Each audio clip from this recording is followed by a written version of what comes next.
어려운 시간 또 한 주간 주님 안에서 잘 지내셨는지요? 아, 사도 바울이 우리는 우겨싸임을 당하여도 쌓이지 않고 답답한 일을 만나도 낙심하지 않는다. 왜냐하면 우리에겐 소망이신 예수님이 있기 때문이다. 그렇게 말했던 것처럼 또 이렇게 어려운 시간들 소망 되신 예수님 붙잡고 잘 이겨나가시기를 소원합니다. 또 이제 어느덧 한 해의 절반이 또 이렇게 지나갔습니다. 새로운 또 한 해의 절반을 시작하는데 또 새로운 한 해의 절반도 저렇게 믿음으로 굳건히 서서 잘 이기시고 승리하시기를 축복합니다. 여러분, 하늘과 땅은 연결되어 있습니다.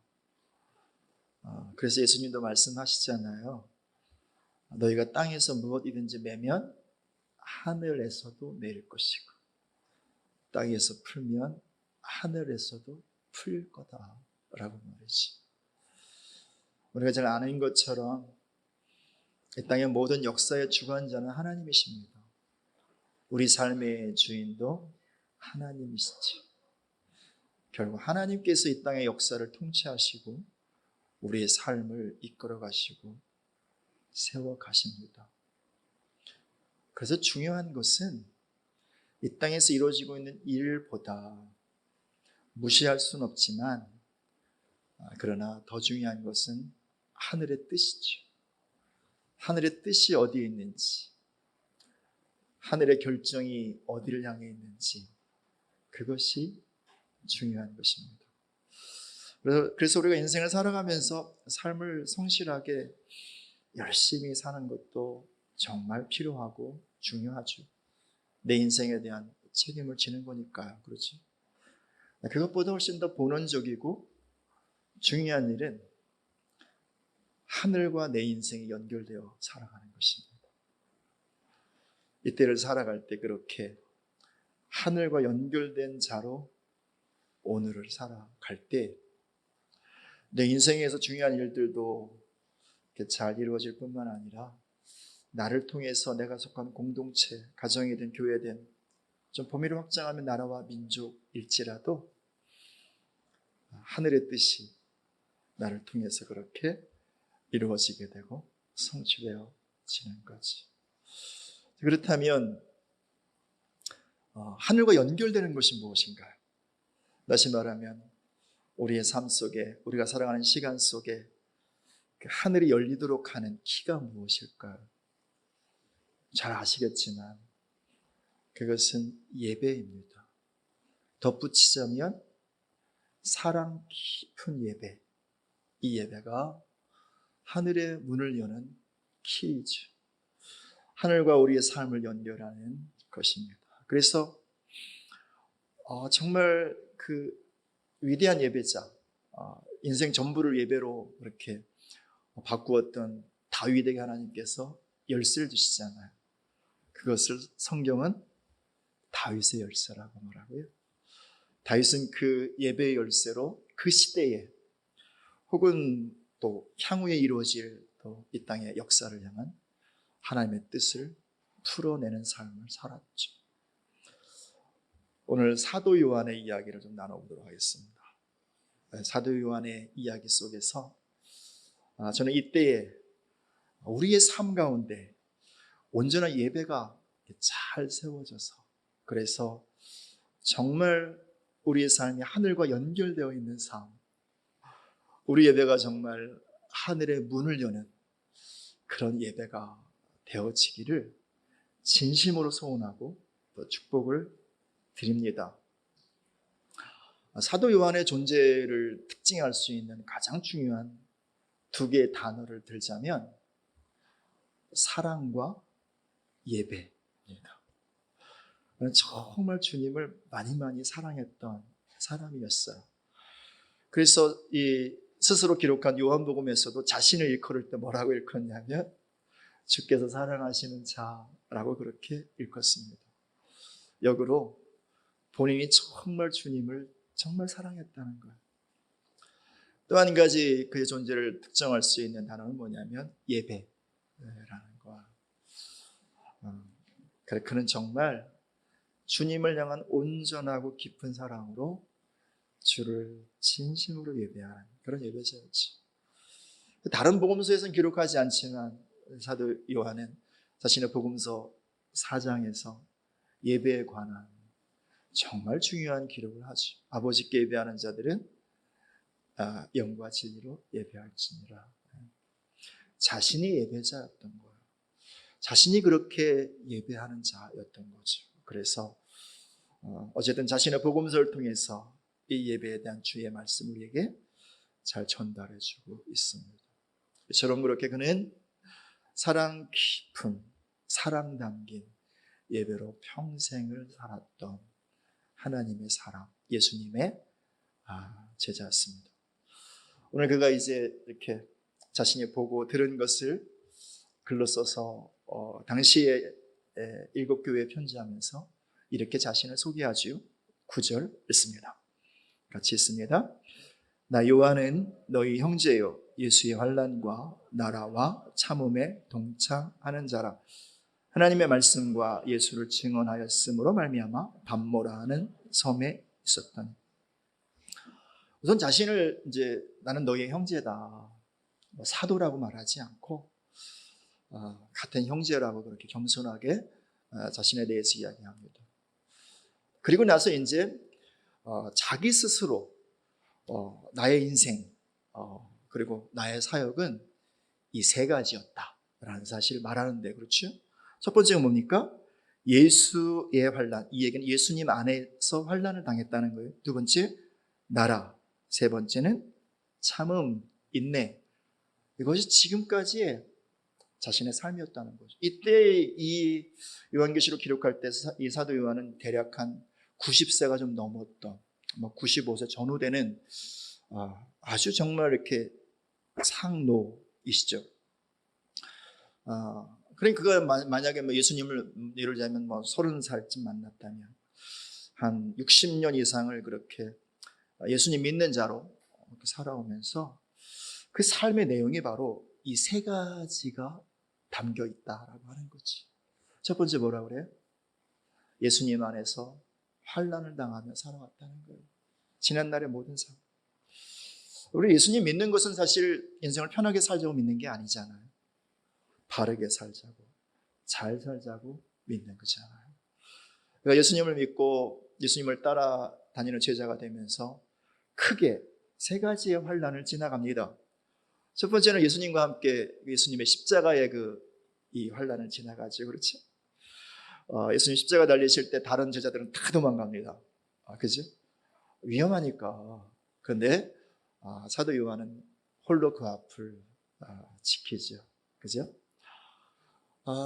그리고 또 두 번째 당하는 또 환난은 약 AD 60년 전후에 가지고 네로 황제에 의한 아주 큰 핍박이 로마 전역 가운데 있었고요. 이 핍박, 이 환난의 시간을 또 이렇게 지나갑니다. 이때 이제 거의 모든 사도가 죽습니다. 사도 바울도 죽고 베드로도 죽고 예수님 많은 그 제자들이 이때 이 환난의 시기에 순교를 당하고 죽습니다. 다음에 사도 요한은 잘 알려지진 않았던 사람이었어요. 왜냐하면 예수님께서 부탁했잖아요. 내 어머니를 좀 잘 부탁한다. 그래서 사도 바울이 영웅적으로 사역을 하고 베드로가 정말 큰 일들을 이룰 때 그는 그냥 이 마리아를 섬기면서 평생도록 옆에서 그렇게 지켜줍니다. 그러니까 이제 사역이 드러나지 않았고 대단한 일도 나타나지 않았던 거죠. 어쨌든 그는 죽지 않고 두 번째 환난, 네로 황제 때의 환난을 지나갑니다. 그렇지만 어려운 시간은 마찬가지였던 거죠. 그렇죠? 죽지만 않았을 뿐이죠. 그렇죠? 그리고 시간이 좀 지나서 이제 약 AD 80년 전후부터 시작된 도미티안, 정말 정신적으로 좀 이렇게 많이 문제가 있었던 아주 극단적인 어떤 교회의 환난의 시간이 10년 이상 있었거든요. 이 환난의 시간을 또 여전히 또 나이에 든 채 지나옵니다. 그리고 나이 95세쯤에 내가 지금까지 살아오는 삶의 시간은 예수님 안에서 그 예수님 이름 때문에 많은 환난을 당했다라고 말을 하죠. 두 번째 뭐라고 말합니까? 나라. 예수님 안에 있는 그 나라는 어떤 나라입니까? 하나님의 나라지. 온통 이 어둠이 세상을 정복하는 것 같고, 어둠의 법이 세상을 다스리는 것 같고, 그에 속한 자가 힘을 갖고 있는 그냥 이 세상 나라 속에서 예수님 들어오셔서 하나님의 통치하신 하나님의 나라를 선포했습니다. 하나님의 나라가 시작이 되었다고. 그 하나님의 나라를 예수님은 사도 요한뿐만 아니라 당신을 따른 제자들에게 부탁을 했지. 그 나라를 위해 살라고, 그 나라를 섬겨달라고, 평생토록 그렇게 좀 그 나라를 붙잡고 살아달라고. 그래서 사도 요한 역시 마찬가지로 많은 박해가 있었고 많은 핍박이 있었고 환난이 있었지만 뒷걸음질 치지 않고 오직 하나, 하나님 나라라고 하는 정말 소중한 가치, 이 가치를 붙잡고 뒤로 물러서지 않고 계속 앞으로 달려가는 좋은 신앙인의 삶을 살지요. 그리고 마지막으로 뭐라고 말합니까? 참음이 있었다고. 당연하지요. 하나님 나라를 붙잡고 지금까지 살아오는 삶의 시간 동안 많은 반대가 있었고 공격이 있었으니, 그러니 견디지 않으면, 인내하지 않으면, 그죠? 참지 않으면 중단하거나 뒤로 물러설 수밖에 없는 것이었는데, 지금까지 그렇게 의연하게 걸어올 수 있었던 것은 그렇게 매 순간순간을 참아왔다는 거예요. 매 순간순간을 인내하면서 견디면서 왔다는 거예요. 근데 여러분, 놀라운 사실은요, 이 참음이라고 하는 단어를 좀 이렇게 살펴보니까 즐거운 인내라는 의미가 있어요. 우리는 보통 참는다, 인내한다 그러면 막 우격다짐으로 어금니를 악물고, 그죠? 심지어 마우스피스를 해야 되는, 아무튼 그냥 이를 악물고 견뎌내고 참는 것을 인내, 참음이라고 생각하는데, 사도 요한의 참음, 인내는 즐거운 인내였다는 거예요. 왜일까요? 주님을 사랑했기 때문이지. 그 사랑의 기쁨이 있었던 거지. 비밀한 기쁨 아닌가요? 세상 누구도 이해할 수 없는, 그죠? 비록 주님 때문에 어려움을 당하고 주님 때문에 박해를 받고 주님 때문에 손해를 보지만 주님 때문에 당하는 이 모든 것들이 기쁨일 수 있는 이유는 주님을 사랑했기 때문입니다. 내가 사랑하는 분을 위해서 당하는 그 어떤 것도 즐거움일 수 있는 거죠. 뿐만 아니라 이 참음이라고 하는 이 말 속에는요, 성실하게, 충실히, 기다림, 이런 의미도 있어요.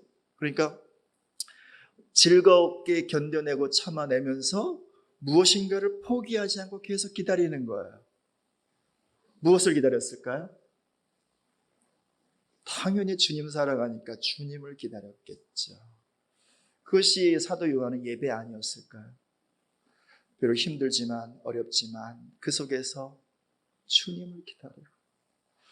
그래서 그 예배 가운데 임하시는 주님의 임재 속에서 위로도 받고 또 새로운 소망을 발견하고 다시 힘을 얻고 또 달려가고 이러기를 지금까지 계속 해왔다는 거예요.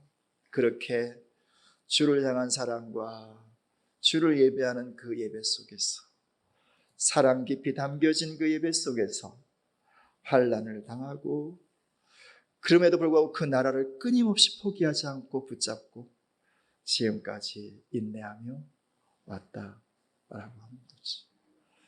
그리고 지금 말씀을 구절 하반절에 보니까 이렇게 말해요. 계속 그렇게 그 환난과 나라와 참음에 동참하면서 하나님 말씀과 예수를 증언한 이 일 때문에, 그 일로 말미암아 지금 어디에 있다? 밤무섬에 있다는 거예요. 유배를 당하고 있다는 거죠. 밤무섬은요, 돌섬이에요, 돌섬. 그러니까 뭐 지금은 밤무섬이 좀 여행지예요. 그래서 뭐 성지순례 팀들이 많이 방문하는, 이 사도 요한의 이런 기념지가 있으니까. 근데 그 옛날에요, 돌섬, 여기 사람 사는 곳이 아니에요. 당연히 물이 없겠죠. 당연히 무슨 경작할 수 있는 뭐 밭이 없겠죠. 그럼 여기서는 생존 자체가 굉장히 힘든 어려운 장소가 바로 반모섬이란 말입니다. 이 섬이 유용한 오직 한 가지 이유가 있다면 돌 캐는 돌광산 정도로는 유용할지 몰라도 사람이 살아갈 수 있는 곳이 아닌데 여기에 90이 넘은 이 노인이 유배를 당합니다. 여기서 무엇을 했겠어요? 저처럼 낚시 좋아하니까 사방을 다니면서 포인트를 찾고 낚시를 했을까요? 아니시겠죠. 그죠? 무엇을 했을까요? 지금까지 해왔던 거 했겠죠. 무엇이요? 거기서 예배를 하지요. 어쩌면 홀로 던져져 있었기에 너무너무 외로웠을 수도 있을 것이고, 또 두고 온 교회와 성도들이 너무너무 그리울 수도 있을 것이고, 이렇게 인생을 마무리하는가 싶어서 삶이 또 이렇게 허무할 수도 있을 것이고, 아니면 또 뭐 어디가 아파서 몸이 아주 힘들고 또 그렇게 고통스러울 수도 있었을 것이고, 하여튼 수많은 일들이 있었겠지만 사도 요한이 선택한 유일한 한 가지, 반모섬의 한 작은 동굴에서 얼굴을 땅바닥에 쳐박고 주밖에 없어, 오직 주님만이 나의 구원자시고 주님만이 나의 사랑이시고 주님만이 나의 전부세요. 이 예배를 했던 거지. 사랑하시는 여러분, 지금 우리의 상황이 마치 반모섬에 유배된 사도 요한 같은 상황 아닌가요? 물론 우리가 정치적으로 유배당하진 않았습니다. 물리적으로 어느 뭐 이렇게 외딴 곳에 던져져 있지는 않습니다. 하지만 코로나 바이러스로 인해서 우리가 어쩔 수 없이 서로 격리를 해야 합니다. 어쩔 수 없이 홀로 있음의 시간들을 지내야 합니다. 이전에 자연스럽게 하던 많은 것들을 자연스럽게 할 수 없습니다. 경제적으로 또 많은 어려움들이 있고 힘든 상황들이 계속 일어나고 있습니다. 심지어 교회 오는 것도 눈치를 봐야 하고요.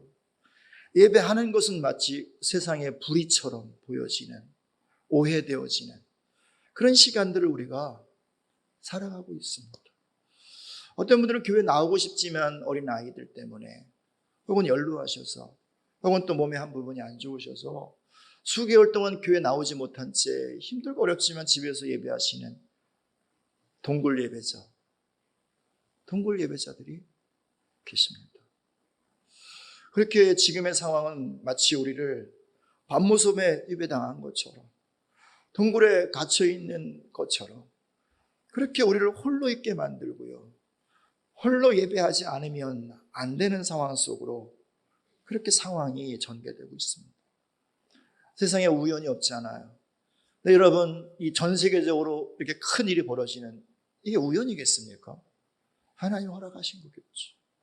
하나님 왜 이런 것들을 우리 가운데 허락하시고 우리가 힘들고 지친 시간들을 지나가게 하시는 건가요? 많은 이유가 계시겠지만 그 중에 큰 이유 중에 하나는 바로 그것 아닐까요? 나의 예배를 점검해 보라. 나의 예배. 다시 말하면 내가 진짜 예배자인지 한번 자신을 보라는 거죠. 우리는 지금까지 썬데이 크리스천, 뭔지 아시죠? 주중에는 그냥 생각 없이 인생을 삽니다. 주님 생각 없이 인생을 살다가 그냥 주일날 교회 나와서 이 예배 시간에 참석하면 나는 예배했다고 생각을 해요. 그렇잖아요. 그럼 나는 예배자라고 생각을 합니다. 그렇게 간주를 합니다. 그렇죠? 근데 많은 경우에 사실은 주일날 이 자리에 나와도 예배 안 할 수 있죠. 그렇죠. 그래서 정말 주께서 원하시는 것은 이렇게 공동체가 몽뚱그려서 그냥 내가 예배자인다고 스스로 생각하면서 그냥 주 앞에 서는 그런 예배를 원하시기보다는 나의 예배를 원하시는 거예요. 나의 예배. 다시 말하면 예배란 결국 하나님과의 만남이고 만남이란 1대1의 만남인 거잖아요. 그렇잖아요.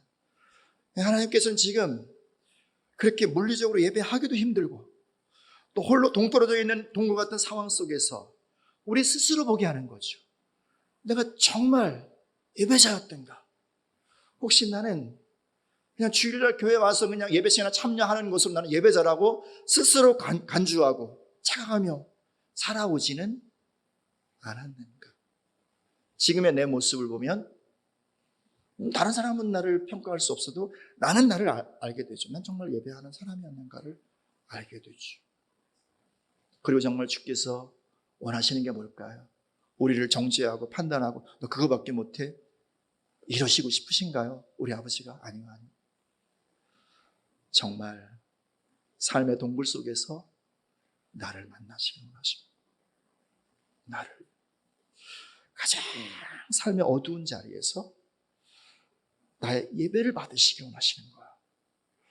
그래서 정말 이전에는 그 어려움 속에서 내 인생을 한탄하고 세상을 원망하고 사람들에게 짜증을 내던 그 자리에서 이제는 그게 아니라 정말 아무리 둘러봐도 주밖에 없네요. 주님이시네요. 내가 의지할 뿐 오직 내 산성 주님밖에 없네요. 그래서 그 동굴 속에서 진실로 영과 온 마음으로 주를 구하고 주를 찾고 주께 예배하는 나의 예배, 개인의 예배, 삶의 예배, 현장의 예배, 세상 속에서의 예배. 주님은 이 예배를 우리의 삶 속에 세우라고 기회를 주시는 거지. 그리고 거기서 내가 거기서 너 만나줄게. 마치 사도 요한을 만난 것처럼 말했어요. 말씀을 계속 보십시오. 10절 읽겠습니다. 읽습니다. 시작. 주의 날에 내가 성령에 감동되어 내 뒤에 나는 나팔 소리 같은 큰 소리. 어느 날 그렇게 주님을 계속 예배하는 그날 이 밤모섬의 동굴 위에 하늘이 열립니다. 하늘이 열린 거 아닌가요? 성령에 감동되어 무슨 소리를 듣습니다. 이 소리는 땅의 소리인가요? 사람의 소리인가요? 아니요. 하늘의 소리예요. 주님의 소리예요. 고로 지금 무슨 일이 벌어진 것입니까? 하늘이 열린 거예요. 더 정확히 볼까요? 자, 11절서부터 13절까지 있습니다. 이르되 내가 보는 것을 두루마리에 써서 에베소, 서모나, 버가모, 두아디라, 사데, 빌라델비아, 라우디게아 등 7교회에 보내라 하시기로 몸을 돌이켜 나에게 말한 음성을 알아보려고 돌이킬 때 7 촛대를 보았는데 촛대 사이에 인자 같은 이가 발에 끌리는 옷을 입고 가슴에 금띠를 입고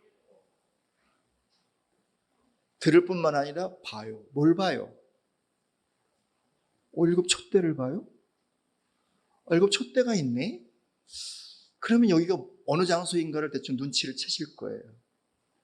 성소예요, 성소. 그래서 여러분 모세가 지었던 이 회막과 또 솔로몬이 지었던 성전 안에 항상 있는 것이 있었어요. 뭐예요? 메노라, 등대, 금촛대. 여기서 7 촛대예요. 그게 있었단 말입니다. 그게 있다는 얘기는 뭐예요? 성소라는 거예요. 근데 땅이 아니지요. 어디요? 하늘 성소요. 지금 이 사도 요한은 동굴의 예배로 하늘 성소를 여는 거예요. 하늘의 문을 여는 거란 말입니다. 이 시에 주님께서 우리로 하여금 나의 예배를 받으시기 원하시는 이유, 개인적인 예배를 받으시기 원하시는 이유, 각자의 삶 가운데, 각자의 존재 안에, 각자의 영혼 가운데 하늘의 문을 여시려고요. 하늘 성소를 여시려고요. 그래서 우리의 존재와 우리의 삶을 하늘과 연결된 존재와 그 연결된 삶을 살게 하시려고요. 그래서 이 어마무시한 어려움의 시간들을 지나가게 하시면서 우리로 하여금 예배의 자리로 우리를 부르시고 초청하는 거지. 그래서 어떤 일이 일어나는가 보십시오. 10절에 이렇게 말합니다. 주의 날에. 우리는 너무 쉽게 그냥 이 말씀을 주일인가 보다 그렇게 생각할 거예요. 그치? 많은 날 중에 그냥 주일날 어떻게 예배하고 기도하다가 갑자기 이런 일이 생겼네 라고 그렇게 훅 하고 지나갈 수 있습니다. 하지만 지금 여기서 말하는 주의 날이라고 하는 것은 꼭 그것만을 의미하지는 않습니다. The Lord's Day, 주님께 속한 날이라는 거야. 그러니까 우리가 생각하는 일요일, 썬데이, 주일 뭐 이것일 수도 있지만 이 말의 진정한 의미는 뭐냐면 이제부터 주의 날이 시작되었다. 할렐루야. 제가 믿기로는 이제부터 주님의 날이 시작되었다고 믿습니다. 이 즈음에요. 이때가 어느 때입니까? 가장 힘든 때예요. 가장 어두울 때예요. 그죠? 교회가 불법일 때란 말입니다. 예배로 모이는 것 자체가 불법일 때 말입니다. 그래서 잡혀가기도 하고 죽임을 당하는 그런 때란 말입니다. 세상으로 볼 때는 교회는 그냥 계속 찌그러지고 깨어지고 흩어지는, 하나님의 이름은 아무것도 아닌 것처럼 보여지고 예수를 믿는다는 것은 정말 아주 잘못된 선택처럼 보여지는 이때에 오히려 세상의 권력과 세상의 힘이, 그렇죠, 모든 것을 다스리고 통치하고 그것이 계속 일어나는 것처럼 보이는 바로 그때 주님은 이 동굴 예배자 사도 요한을 통하여 주의 날을 여시는 거예요. The Lord's Day를 여시는 거란 말입니다. 주님의 통치의 날이요, 주님의 승리의 날이요, 주님의 영광의 날이요, 그 날을 바로 이 예배를 통하여 주께서 활짝 여시는 것입니다. 잘 아시잖아요. 요한계시록은 그 시대를 향한 말씀이기도 하지만 마지막 때 지금을 향한 말씀이기도 한 거예요. 지금 이때에 이 세상에 예수를 믿는 것이 아무것도 아닌 것처럼 보여지는 이때예요. 교회 다니고 예배하는 것이 세상의 우스갯꼴이 되어지는 이때요. 이때에 주님은 어둠 속에서 주의 날을 여시고 계시는 거예요. 어쩌면 이때는 사실은 로마의 날들이었어요. 로마가 전 세계를 지배하니까. 도미티안의 날이었어요. 그래서 온통 세상의 뉴스는 도미티안의 소식과 로마의 소식으로 가득 찰 수밖에 없는 그런 상황이었단 말입니다. 그런데 만물의 통치자이신 주님께서 그의 예배를 통하여 주의 날을 시작하시는 거예요. 할렐루야, 할렐루야. 주님은 오늘 주의 날을 이 땅 가운데 여시고 계세요. 열방과 세상 가운데 주의 통치와 주의 승리의 깃발을 세우시고 계신단 말이죠. 이때에 삶의 동굴 속에서 너무 땅만 바라보지 마시고, 너무 세상의 숫자에 마음을 빼앗기지 마시고, 참고는 하셔야 되겠죠. 그렇지. 정보는 알아야 되니까. 그러나 우리의 마음과 영혼의 시선은 주님께로 향하시고 주님께로 하셔서 우리 예배를 통하여 주의 날이 열려지길 축복합니다. 여러분의 삶 속에 주의 날이 시작되기를 축복합니다. 우리 교회 가운데 주의 날이 열리기를, 이 나라와 민족 가운데 주의 날이 시작되기를 예수님의 이름으로 축복합니다. 말씀을 계속 볼까요? 13절 이하의 말씀 가운데 보면 사도 요한이 보는 게 있어요. 뭘 봐요? 촛대 사이를 거니시는 예수님을 봐요. 가만히 보니까 발에 끌리는 옷을 입어요. 그리고 가슴에 금띠를 꼈어요. 누구의 복장이냐면 이것은 대제사장의 복장인 거예요. 성소에는, 성전에는 그죠, 하나님을 섬기는 제사장이 있어요. 특별히 예수님은 큰 대제사장이세요. 여러분, 제사장이 하는 두 가지 일이 있어요. 두 가지. 첫 번째 일은 뭐냐면 1년에 한 번 모든 백성들의 죄를 속죄하기 위하여 그 백성들의 죄를 가슴에 떠안고 어깨에 짊어지고 대속죄일 날 하나님 보좌 앞에 지성소에 나가요. 그리고 피를 뿌리면서 모든 죄를 속죄합니다. 그리고 거기서 이제 하나님의 은혜를 받죠. 축복을 받죠. 그리고 밖으로 나와서 모든 백성들에게 속죄를 선포하고 하나님의 축복을 선포해요. 이처럼 하나님과 인생 사이에 서서 인생의 문제를 하나님께로 가져가고 하나님의 그 축복과 은혜를 인생 가운데 선포하는 그 일을 대제사장이 하시는 거죠. 예수님께서 그 일을 십자가를 통해서 온전히 이루시고 완성하셨고 지금도 여전히 하늘 성소에서 대제사장으로 계세요. 그리고 사도 요한에게 하실 말씀을 계속 보십시다. 18절 이하의 말씀 읽습니다. 곧 살아있는 자라 내가 전에 죽었었노라 볼지어다 이제 세세토록 살아있어 사망과 음부의 열쇠를 가졌노니 그러므로 내가 본 것과 지금 있는 일과 장차될 일을 기록하라. 내가 본 것은 내 오른손의 7별의 비밀과 또 7금 촛대라. 7별은 7교회의 사자요 7촛대는 7교회니라. 보세요. 사도 요한의 영을 하늘 성소로 불러 올리시고 그에게 주의 뜻을 보여주시고 주의 뜻을 말씀하세요. 그리고 말합니다. 이것을 본 그대로 들은 그대로를 기록하여 전달해줘라. 이게 뭐예요? 사도 요한이 누구라는 거예요? 대제사장이라는 거예요. 그가 밤모섬에서 동굴에서 예배할 때 자기를 위해 예배했을까요? 물론 그렇겠지만 자신이 섬기던 7교회를 가슴에 떠안고 주를 예배하고 있지 않았겠어요? 그렇게 예배하다가 주의 보좌 앞에 서고 주님 만나요. 그리고 그 교회를 향한 세상을 향한 주의 뜻을 받아서 세상에 선포하는 자. 그 시대의 대제사장 누구예요? 사도 요한이었던 말입니다. 예루살렘에 그럴듯한 옷을 입고 폼잡고 거닐던 그 대제사장 직분의 대제사장이 아니라 하늘의 대제사장은 여기 밤모섬에 아무도 관심 두지 않았던 유배자 사도 요한이 바로 그 시대의 대제사장이었다는 것. 그리고 그를 통해서 주님은 주의 뜻을 선포하시고 드러내셨다는 거예요. 할렐루야.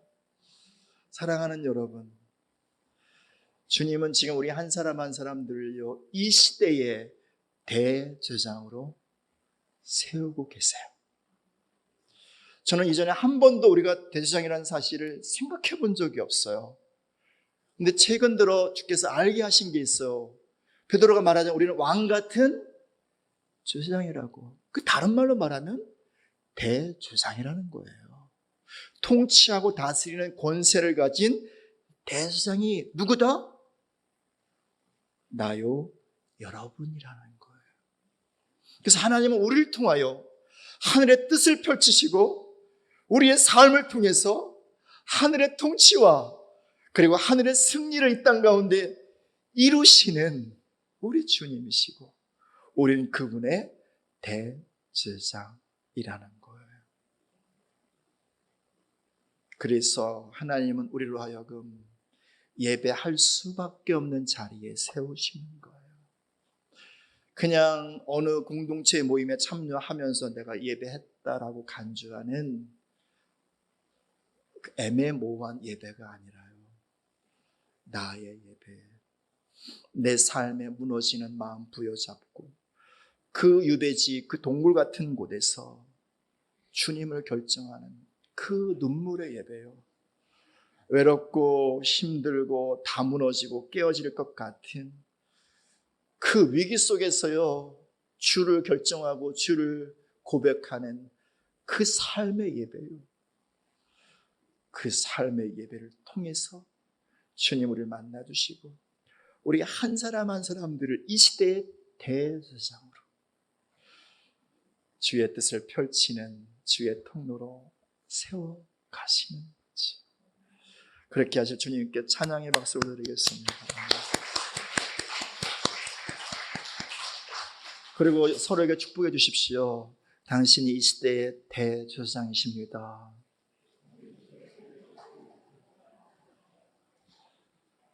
마지막으로 나눌 말씀입니다.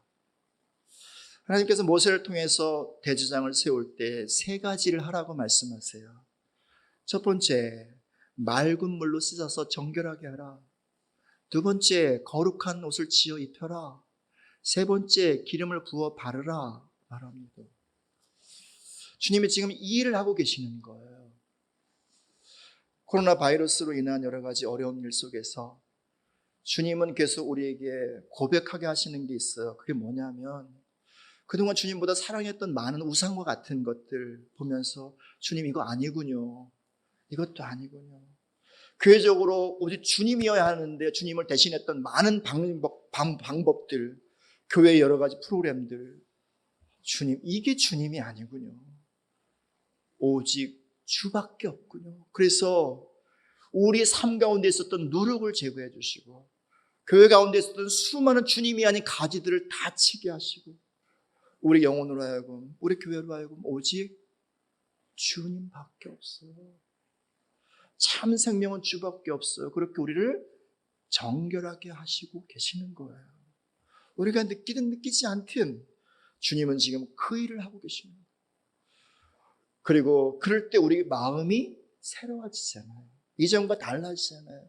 그게 거룩한 옷을 입혀주시는 거예요. 영혼의 옷, 삶의 옷을 그렇게 입혀주시는 거예요. 그리고 지금 우리 가운데 기름을 부어주시는데 성경을 자세히 보니까 기름을 부어서 바르라고 그래요. 바르라고. 바른다는 건 뭐냐, 문질러 가지고요 피부 가장 깊은 곳까지 스며들게 하라는 거거든요. 기름을 가장 깊은 곳까지 스며들게 하라는 거예요. 근데 여러분, 기름이 뭡니까? 성령님이시잖아요. 지금 이때가 그렇게 주께서요 우리에게 기름을 부어서 발라주시는 때예요. 새 영을 부어서 우리의 영혼 깊은 곳까지 오시도록, 좌정하시도록 발라주시는 때란 말입니다. 그 새 영이 무엇인고 봅시다. 예수님 오른손에 7별이 있다고 그래요. 그렇죠? 계속 보세요. 2장 1절 있습니다. 읽어요. 에베소 교회 사자에게 편지하라. 오른손에 있는 7별을 붙잡고 7촛대 금촛대 사이를 거니신 이가 이르시되. 그렇죠. 예수님이 이러신 분이라는 거예요. 3장 1절 있습니다. 읽어요. 사대교회 사자에게 편지하라. 하나님의 7영과 7별을 가지신 이가 이르시되. 예, 주님 오른손에 7별과 7영이 있대요. 그리고 4장 5절 있습니다. 읽습니다. 보좌로부터 번개와 음성과 우레소리가 나고 보좌 앞에 켠 등불 7이 있으니 이는 하나님의 7영이래요. 그러니까 다 하나지요. 성령님을 요한계시록에서는 하나님의 7영이라고 이야기합니다. 이전에는 정확하게 성령님을 한 번도 이렇게 말한 적이 없어요. 그냥 성령, 하나님의 영 이렇게 말씀하시지만 7영이라고 말씀하시질 않으세요. 자, 그 얘기가 무엇인가요? 성령께서 7영으로 임하시는 때가 있다는 거죠. 그 때가 언제예요? 하나님의 역사의 완성의 때, 지금의 때라는 거예요. 성령께서 7영으로 임하셔서 우리의 머리, 우리의 마음, 영혼에 부어 발라서 깊은 곳까지 스며 오시는 거지. 그래서 우리를 대제사장으로 세워주실 뿐만 아니라 우리에게 그분 안에 있는 권위와 능력을 부어주시고요. 정말 우리 가운데 오시는 궁극적인 목적은요, 그분이 어디에 있었다고요? 보좌 앞에. 우리의 영혼을 어디로 인도하시려고요? 보좌 앞으로. 사도 요한이 갔었던 것처럼요. 사랑하는 여러분, 이것은 그냥 우리가 갖고 있는 소망 이상의 언약이자 실제입니다. 그래서 바울은 말하죠. 모세의 영광도 대단하지만 우리의 영광은 하나님과 얼굴과 얼굴을 맞대는 그분의 보좌 앞에 서는 영광이라고요. 지금 이때에 주의 성령께서 7영으로 오셔서 사도 요한이 섰었던 그 하나님의 보호자 앞으로 우리 영혼을 이끌고 가시기 위하여 우리에게 오시는 거예요. 그래야 대주장이잖아요. 주의 보호자 앞에 서야 진짜 대주장의 역할을 하고 그 사역을 하는 거잖아요. 그렇지 않아요? 그러므로 사랑하신 여러분, 지금은 바로 7 영의 기름 부으심의 때인 것입니다. 이 때가 왔음을 믿음으로 선포합니다. 그리고 우리가 진실로 주께서 우리에게 부어주시는 7 영이신 새 영, 성령님을 갈망하시는 은혜가 있기를 예수님으로 축복을 드립니다. 그분이 오셔서 우리의 영혼을 이전에 한 번도 경험해 보지 못했다 아버지의 보좌 앞으로 끌고 가실 거예요. 아버지 보좌 앞으로 우리 영혼을 세워주시고 이 즈음에 주께서 행하실 일들을 드러내시고 보여주시고 말씀하셔서 우리의 삶으로 주님의 그 선포를 하게 하시고 우리의 신앙의 고백으로 주의 역사를 선포케 하시는, 그래서 아모스 3장 7절에 나는 내 종 선지자에게 비밀을 보이지 않고 결단코 행하지 않는다 말씀하신 거죠. 우리 한 사람 한 사람들에게 주님의 계획과 주의 경륜을 보이시고 우리의 삶으로 우리의 고백으로 그렇게 선포케 하시고 드러내게 하셔서 결국 이 시대 속에 하나님 나라의 역사를 완성하시는 오메가의 역사를 이루시는 거죠. 그 오메가의 시대가 열린 거지. 그 마지막의 시대를 주님께서는 밤모섬의 예배자 요한을 통해 보이시고 이 시대의 동물과 같은 상황 속에서 거기서 예배하는 그 예배자를 통하여 이루시고 완성하시는 거죠. 할렐루야. 이 즈음에 우리 새하늘교회와 저와 여러분 모두에게 새 영이 부어지기를 소원하고 축복합니다. 말씀을 마무리하면서 예수님께서 사도 요한의 별명을 우레의 아들이라고 지어주거든요. 그만큼 성질이 급한 거죠. 그만큼 빠르게 행동하고 움직이기도 했죠. 근데 정말 예수님께서 단지 그의 별명을 이것 때문에만 붙여주었을까? 그렇지 않다는 거예요. 거긴 주님의 언약이 있는 거죠. 우레, 성경을 보니까 보호자에서 소리가 나는데 어떤 소리와 같대요? 우레소리와 같대요. 다시 말하면 사도 요한이 우레의 아들, 하나님의 소리의 아들 되게 하신다는 거죠. 그에게 하나님의 역사를 보이시고 하나님의 말씀을 주셨어요. 그로 하여금 하나님의 소리를 드러내고 나타내는 그 소리의 아들, 그 음성의 아들, 그 말씀의 아들 되게 하셔서 사복음서를 완성하는 요한복음을 기록하게 하시고 성경 전체를 매조지하는 요한계시록, 주의 나라를 완성하는 요한계시록을 기록하게 하시고 오늘도 여전히 우리는 그의 입을 통해 선포되었던 주의 말씀을 통하여 주의 행하심을 보고 있는 거죠. 이 즈음에 주님은 저와 여러분 모두를 우레의 아들이요 하나님의 소리의 아들들 되게 하시기를 진실로 원한다고 저는 믿습니다. 주의 보좌 앞에 서는 자들을 주의 음성 가운데 넣어주시고 그들의 삶의 예배를 통하여 주님은 그 말씀을 선포하시기 원하시는 거예요. 이 자리에 다 서주시기를 부탁합니다. 기도하겠습니다.